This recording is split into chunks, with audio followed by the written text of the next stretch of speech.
నా పక్కనే national gold medallist ఉద్యోగం రాలే.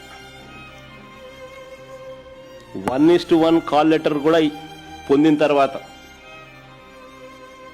ఏమంటే అప్లోడ్ అంట, అప్లోడింగ్లో ఈయన కరెక్ట్గానే చేసినాడు, గోల్డ్ మెడల్నే చేసినాడు, సిల్వర్ మెడల్ అని చెప్పి అని అప్లోడ్ చేసినాడని పొరపాటు చేసినాడని చెప్పి అంటారు.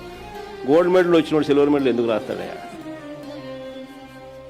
అయినా ఇంకొకటి, అయినా నువ్వు పాల్గొన్నందుకే ఇస్తున్నావు. ఇక్కడ మెడల్ వచ్చిన మెడల్ అయితేనే ఓ మెడల్ అయితే వచ్చింది కదా, మెడల్ వచ్చిన నీకు ఇవ్వు. నువ్వు వాడు పాల్గొన్నందుకే ఇస్తున్నావు ఉద్యోగాలు, అది కూడా inter college, inter district, inter university. ఇదేమో నేషనల్ గోల్డ్ మెడలిస్ట్. ఏదో మెడల్ నువ్వు చెప్పినట్టు గోల్డ్ మెడల్కి అప్లోడ్ చేయాలి, సిల్వర్ మెడల్ అప్లోడ్ చేసిన అదే అనుకుందాం. యాదో మెడల్ అయితే వచ్చింది కదా, వచ్చిన దుర్గయ్య నా పక్కనే కూర్చోన్నాడు. ఎక్కడికి అన్యాయం ఇది?